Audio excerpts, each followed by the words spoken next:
You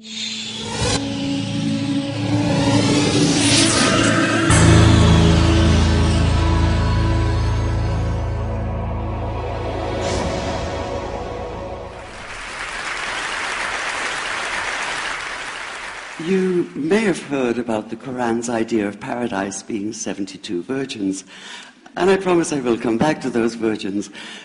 But in fact, here in the Northwest, we're living very close to the real Quranic idea of paradise, defined 36 times as gardens watered by running streams. Since I live in a houseboat on the running stream of Lake Union, this makes perfect sense to me. But the thing is, how come it's news to most people? I know many well-intentioned non-Muslims who've begun reading the Quran but given up, disconcerted by its otherness. The historian Thomas Carlyle considered Muhammad one of the world's greatest heroes, yet even he called the Quran as toilsome reading as I ever undertook, a wearisome, confused jumble. Part of the problem, I think, is that we imagine that the Quran can be read as we usually read a book, as though we can curl up with it on a rainy afternoon with a bowl of popcorn within reach, as though God, and the Quran is entirely in the voice of God speaking to Muhammad, were just another author on the bestseller list. Yet the fact that so few people do actually read the Quran is precisely why it's so easy to quote. That is, to misquote. Phrases and snippets taken out of context in what I call the highlighter version, which is the one favored by both Muslim fundamentalists and anti-Muslim Islamophobes. So this past spring, as I was gearing up to begin writing a biography of Muhammad, I realized I needed to read the Quran properly as I could, that is. My Arabic's reduced by now to wielding a dictionary, so I took 4 well-known translations and decided to read them side by side, verse by verse, along with a transliteration and the original 7th century Arabic. Now, I did have an advantage. My last book was about the story behind the Shia-Sunni split, and for that I'd worked closely with the earliest Islamic histories, so I knew the events to which the Quran constantly refers, its frame of reference. I knew enough, that is, to know that I'd be a tourist in the Quran, an informed one, an experienced one even, but still an outsider, an agnostic Jew reading someone else's holy book. So I read slowly. I'd set aside 3 weeks for this project, and that, I think, is what is meant by hubris, because it turned out to be 3 months. I did resist the temptation to skip to the back where the shorter and more clearly mystical chapters are, but every time I thought I was beginning to get a handle on the Quran, that feeling of, I get it now, it'd slip away overnight, and I'd come back in the morning wondering if I wasn't lost in a strange land. And yet the terrain was very familiar. The Quran declares that it comes to renew the message of the Torah and the Gospels, so 1/3 of it reprises the stories of biblical figures like Abraham, Moses, Joseph, Mary, Jesus. God himself was utterly familiar from his earlier manifestation as Yahweh, jealously insisting on no other gods. The presence of camels, mountains, desert wells and springs took me back to the year I spent wandering the Sinai desert.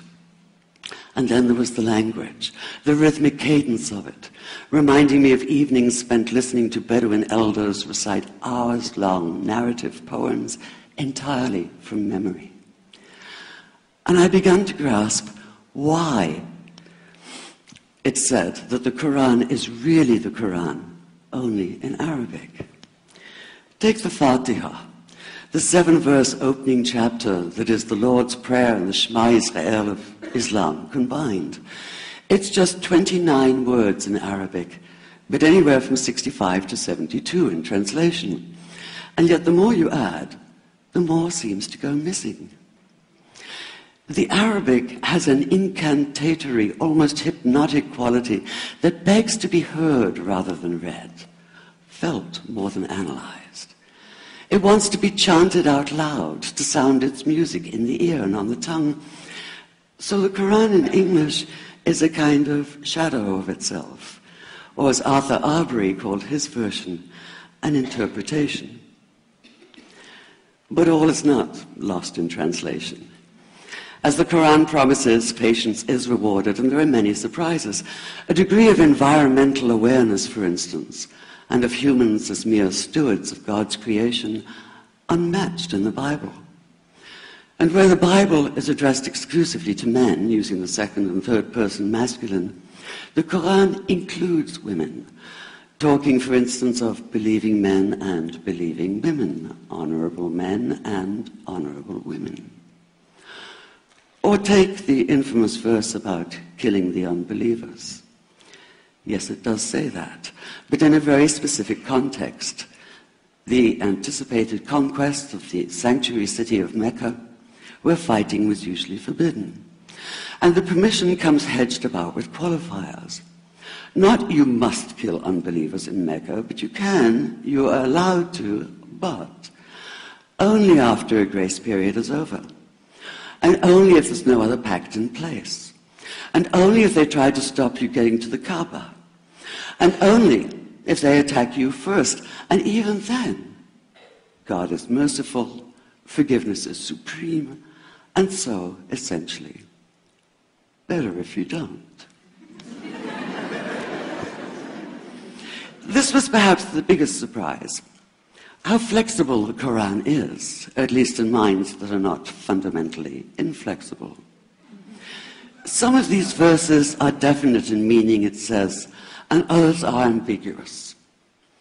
The perverse at heart will seek out the ambiguities, trying to create discord by pinning down meanings of their own. Only God knows the true meaning. The phrase, God is subtle, appears again and again. And indeed, the whole of the Quran is far more subtle than most of us have been led to believe, as in, for instance, that little matter of virgins in paradise.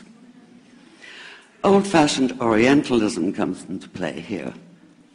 The word used 4 times is huris, rendered as dark-eyed maidens with swelling breasts, or as fair, high-bosomed virgins. Yet all there is in the original Arabic is that one word, huris. Not a swelling breast or high bosom in sight. Now, this may be a way of saying pure beings, like in angels, or it may be like the Greek kouros or kore, an eternal youth. But the truth is, nobody really knows, and that's the point. Because the Quran is quite clear when it says that you will be a new creation in paradise, and that you will be recreated in a form unknown to you, which seems to me a far more appealing prospect than a virgin.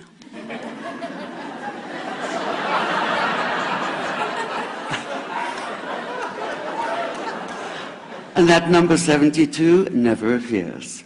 There are no 72 virgins in the Quran. That idea only came into being 300 years later, and most Islamic scholars see it as the equivalent of people with wings sitting on clouds and strumming harps. Paradise is quite the opposite. It's not virginity, it's fecundity, it's plenty, it's gardens watered by running streams. Thank you.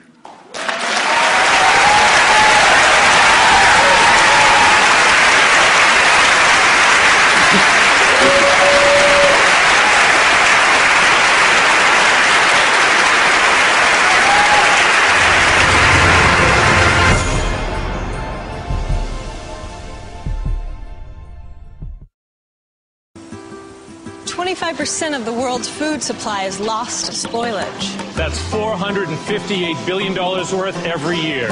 On a smarter planet, we're building intelligence into physical things. So we can know how far our foods travel. Monitor temperature all the way to the market. I know it got to the table fresh. It's already happening in places like Canada, Norway, and Vietnam. When we make food smarter, we make it safer. That's what I'm working on. I'm an IBMer. Let's build a smarter planet. 1,400 years ago, when the world was immersed in darkness, the Quran was revealed, which brought light to a beleaguered world. And whereas the earlier books came with many scientific mistakes, due to the hand of man having delved into them, the Quran had none of these contradictions. The world thought there could be no reconciliation between religion and science. But the Quran mentioned many scientific facts in great detail, like how a human being developed in the mother's womb, and described other scientific facts which amaze the world's renowned scientists and scientific community.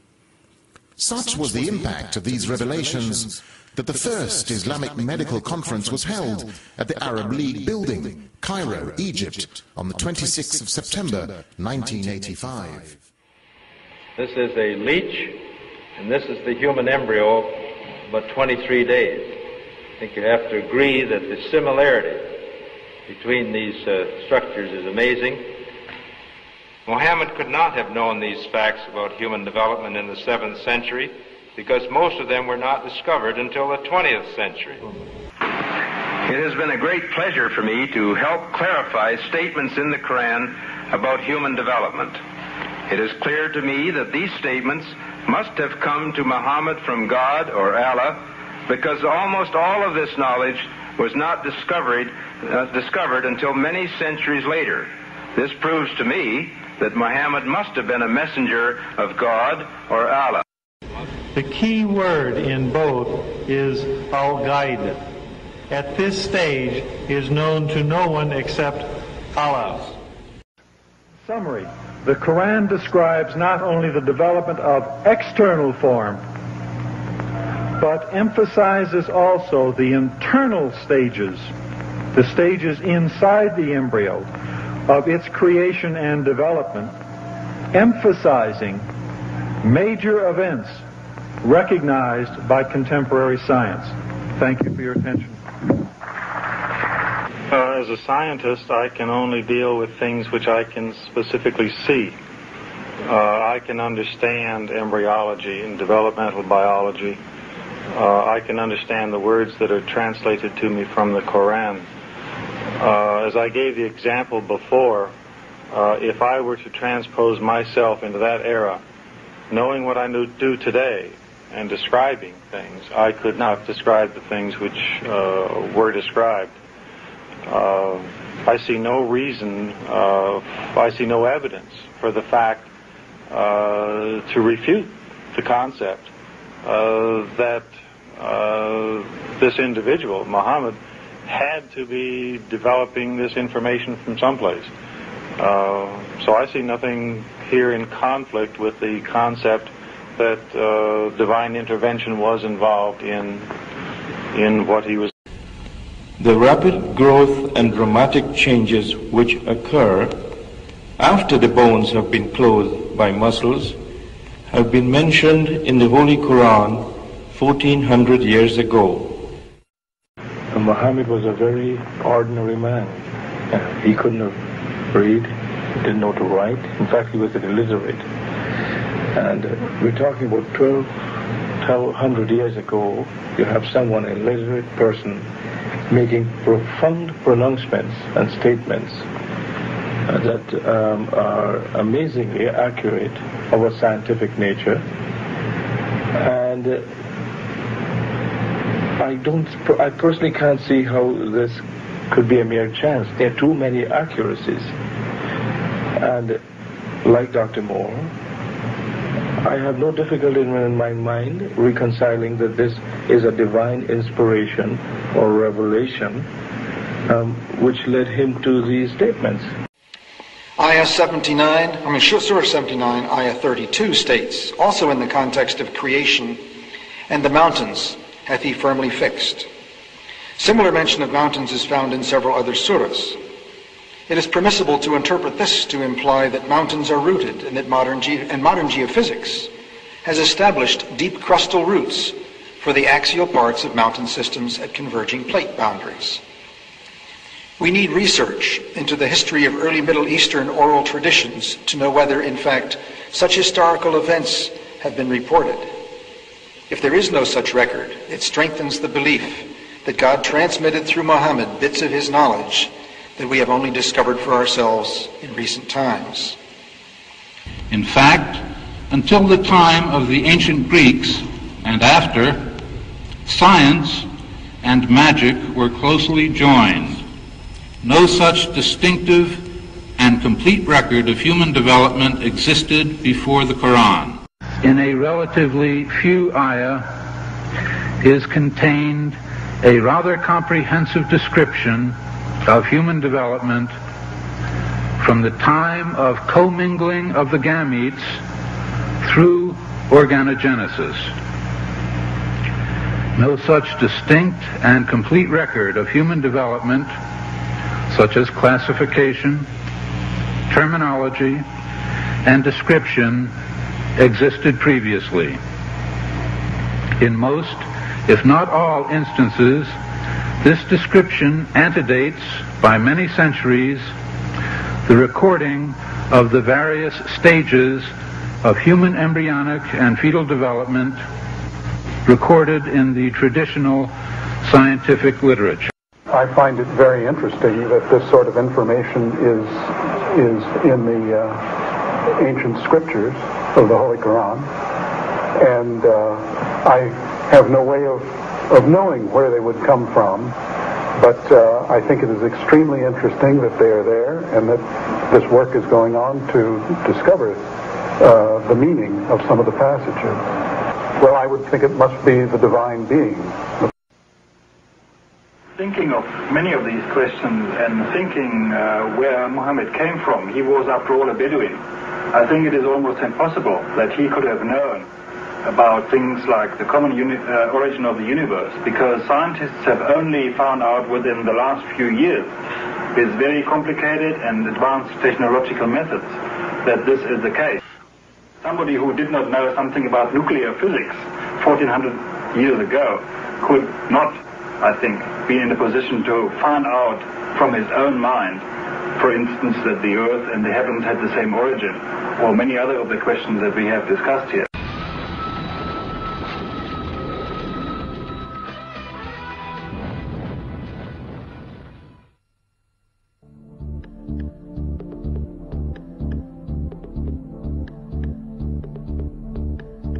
"14 centuries ago, God sent down to humanity the Quran as a book of guidance. He called upon people to be guided to the truth by adhering to this book. Since the day of its revelation to the day of resurrection, this last divine book will remain the sole guide for humanity." In the name of Allah, the Compassionate, the Merciful, it is my pleasure to be with you here today to speak about the Quran. Unfortunately, it's going to be a little bit abbreviated because I have to leave to the airport as soon as we're done here. But actually, my own experience with the Quran is what led me to eventually become a Muslim. And so that is why it takes me, I get great pleasure to speak in particular to non-Muslims about the Quran and try to introduce them to the Quran so that maybe they can share some of the same experiences and the same feelings that I had towards the Quran. So I came from I'm American, traditional American, I guess, Christian background. And so when I started to read and study about Islam, that was the background that I was coming from. And so there are many aspects of the Quran that affected me in many ways. And one of the first aspects that I think is very important has to do with the preservation of the Quran. Because if we're going to speak about following, if we're going to say that we believe in God and we agree upon the fact that we believe in God,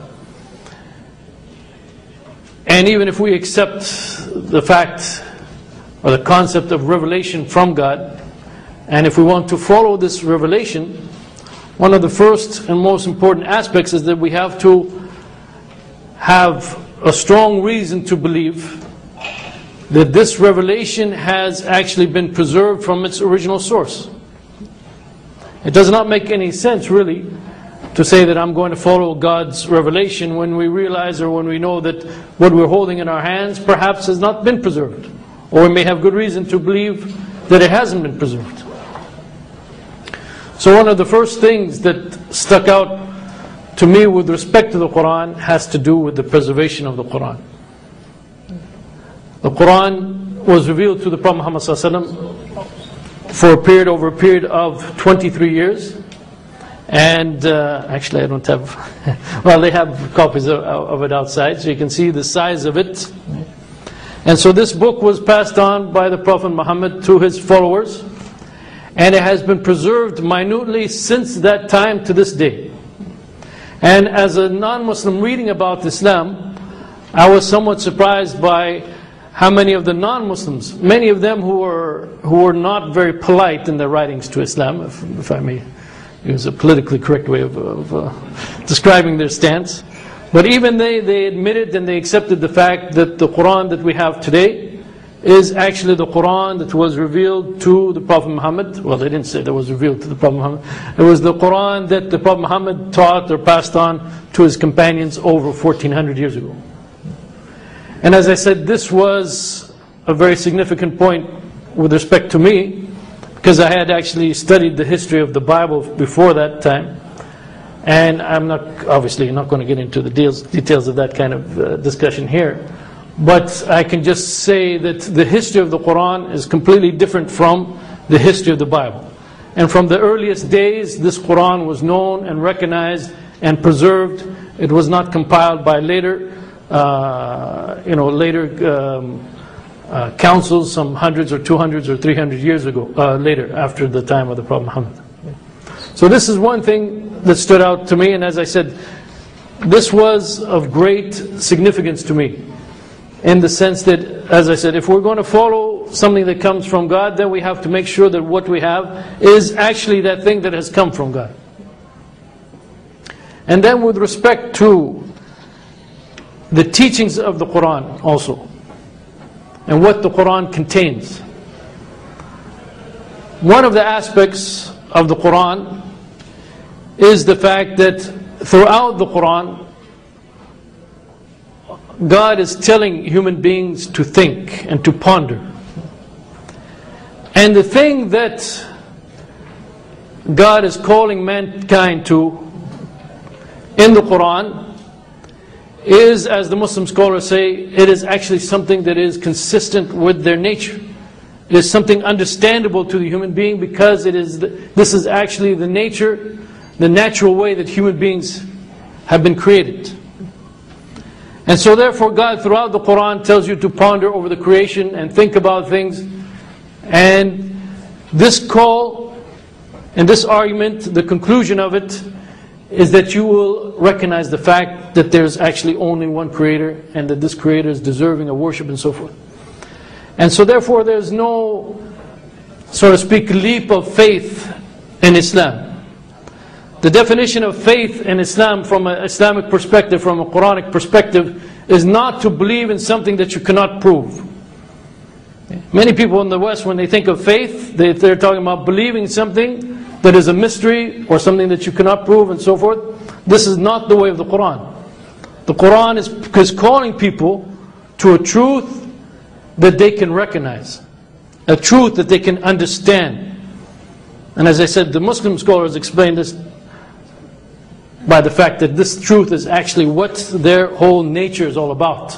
This is what their soul is seeking.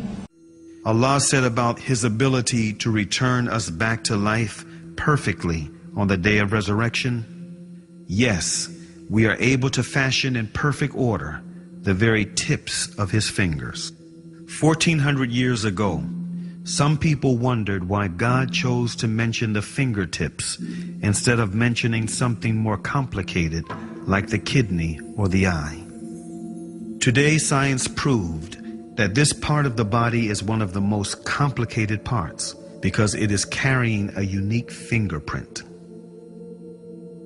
Allah said in the Quran, "Whoever Allah guides, He opens his heart for Islam, and whoever He lets go astray, He makes his chest constrain as if he is ascending gradually in the sky." 14 centuries ago, who could have known that as a man ascends gradually in the sky, oxygen decreases, leading to the feeling of chest tightness? These must be the words of the Creator, Allah. So the fact that the Quran was continually calling people to think and to ponder, and giving them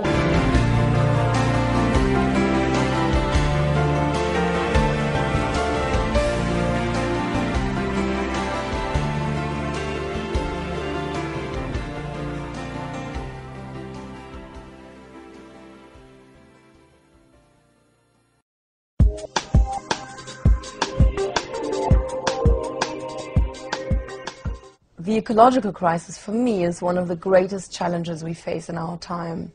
And perhaps it's an outward reflection of a deeper spiritual crisis. We've lost our respect for creation and our sense of the sacred. The Quran tells us how God has created everything in balance. And if we upset the balance, it has disastrous consequences, not only for the world around us, but also for our souls.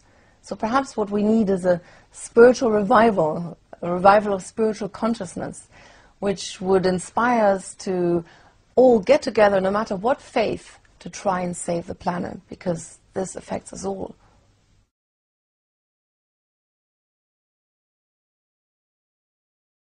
Prophet Muhammad had a very close, almost intimate relationship with nature. He was beloved by all creation, by stones, by plants, and by animals. He taught us as a branch of faith to remove litter from the streets. And when in the last hour, on the day of judgment, if one of us holds a palm shoot in his hand, we are supposed to plant it. So this really means how we must never give up, never feel defeated, and really do our best until the very end.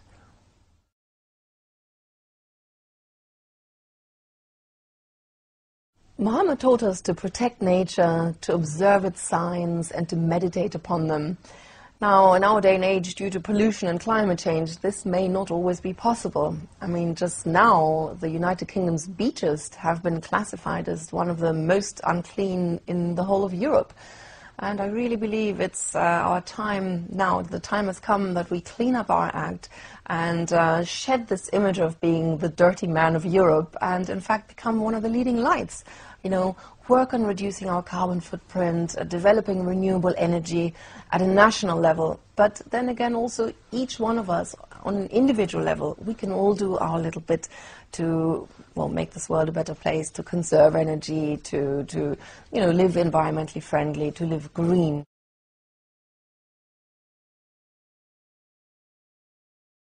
Actually, by nature, Muslims should be environmentalists because Muhammad and the Quran teach us to protect the environment, to look after our resources.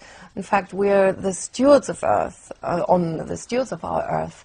We're meant to look after our Earth in a responsible way and recycle, conserve the energy, and really be good human beings in that way, and establish harmony again between us and the world around us. Because once we're at peace with the earth, we will be at peace with heaven.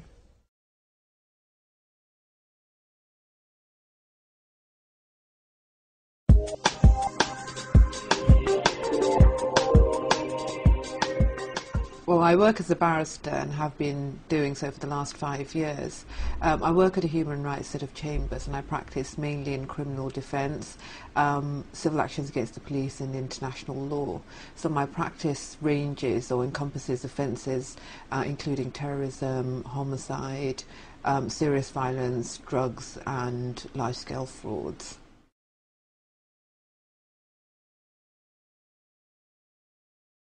From an Islamic perspective, women are encouraged to enter into the legal arena, not only because women are intellectually equal, but also because it's recognized that women are more likely to inject an element of empathy, and thereby giving recognition to the human elements of the justice system.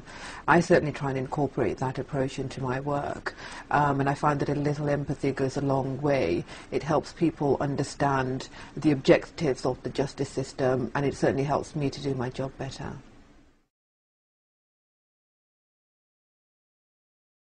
Islam came at a time to a society that was engaged in the worst types of degradation of women. Women at that time had no rights. They were treated as possessions.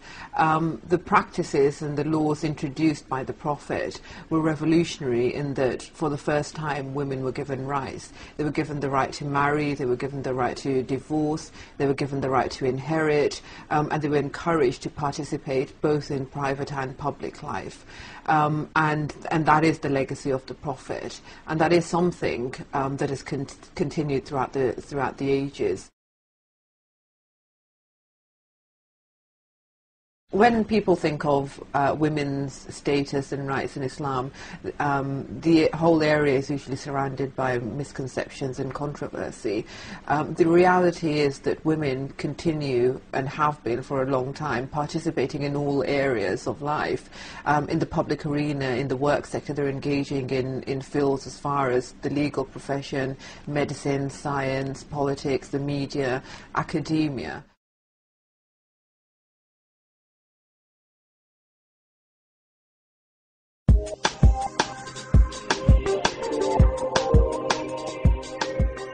It's about always having balance, and I think that's what the Prophet's message, peace be upon him, it was fundamentally about having balance and equilibrium in all that we do, so that was also something which was quite revealing to me when I became a Muslim, is that when we talk about justice, sometimes our sense of justice can lead us to an injustice in the people who become the perpetrators, who were the initial perpetrators of an injustice against us.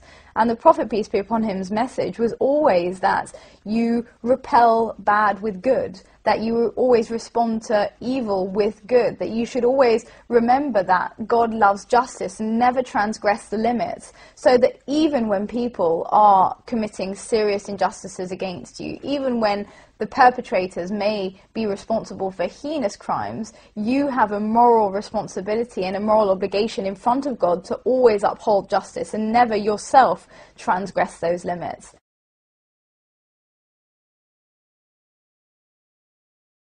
When we look at the Prophet, he wouldn't want to keep even an extra morsel of food in the house out of fear that somebody else might be going without.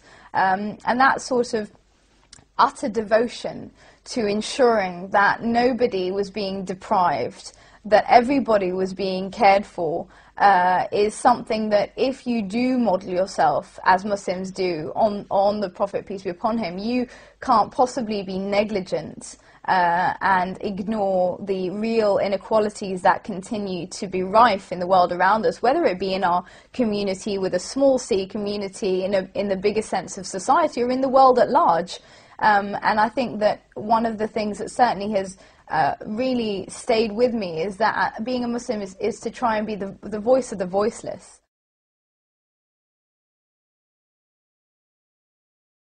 Islam's beauty really comes into its own when it becomes manifest, and it becomes manifest when you make it into a tool for the betterment of society, into a tool for the betterment of humankind, and obviously fundamentally even beyond that, a tool for making the world a better place. So the ideal, I think, from an Islamic perspective, is for ethics to become lived ethics, to become an applied body of values, and not remain, unfortunately, as it often is, cloistered in the mosque or somewhere which is somewhat divorced from reality.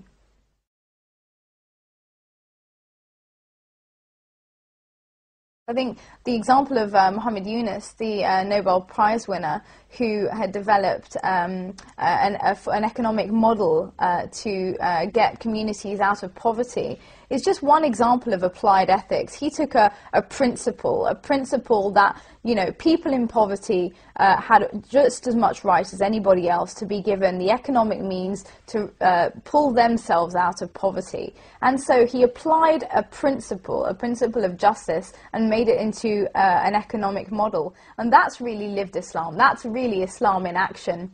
And when you see Islam in action, when you do see these principles translated into real-world actions, then it's not only clear for us as a community to see, it's clear for the world to see. And obviously, there's not really a greater recognition than you know, being awarded the Nobel Peace Prize.